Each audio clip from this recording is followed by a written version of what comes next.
எதுவா இருந்தாலும் தேங்காய் பழம், புத்தாடைகள்லாம் வீட்டுக்குள்ள நம்ம பூஜை ரூம்ல உடைப்போம். ஆனா திருவண்ணாமலை மக்கள் என்ன செய்வாங்க தெரியுமா? என்ன அண்ணாமலையாரே மலையா இருக்கிறான்னு சொல்லி எல்லாம் ரெடி பண்ணிட்டு, தீபாவளியா இருந்தா கூட வெளியில வந்து மலையை பார்த்து அர்ச்சனை அந்த தேங்காய் பழத்த உடைச்சிட்டு, அப்புறம் தான் கொண்டு போய் இந்த தீபாவளி கொண்டாடுறது, பொங்கல் கொண்டாடக்கூடிய நிகழ்வு. அப்ப அந்த மலையில ஏற மாட்டாங்க உள்ளூர்காரங்கலாம். மலை ஏத்தத்துக்குன்னு, தீபம் ஏத்துறதுக்குன்னு ஒரு பரம்பரை இருந்தாலும் கூட, விஷயம் தெரியாதவங்க மட்டும் சிவன் மேல் என் பாதம் படக்கூடாது. அவன் பாதம் தான் என் தலை மேல படணும்னு சொல்லக்கூடிய நிகழ்வை திருவண்ணாமலையில இருக்கக்கூடிய அத்தனை பேரும் இன்னைக்கும் யாருக்கும் சொல்லி கொடுத்து வருவதில்லை. இப்பேற்பட்ட ஒரு சிறப்பு இருக்கு. பின்னாடி பாத்தீங்கன்னா பின்னாடி இருக்கக்கூடிய கோபுரத்துக்கு பேர் பேய் கோபுரம் அப்படின்னு அர்த்தம்.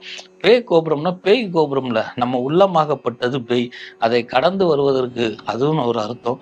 பேய் அப்படி என்றால் பெரிய உயர்ந்தன்னு அர்த்தம். பெரிய கோபுரம் பின்னாடி இருந்தாலும் என் அண்ணாமலையார் பெரியவன் சொல்லி உணர்த்தக்கூடியது.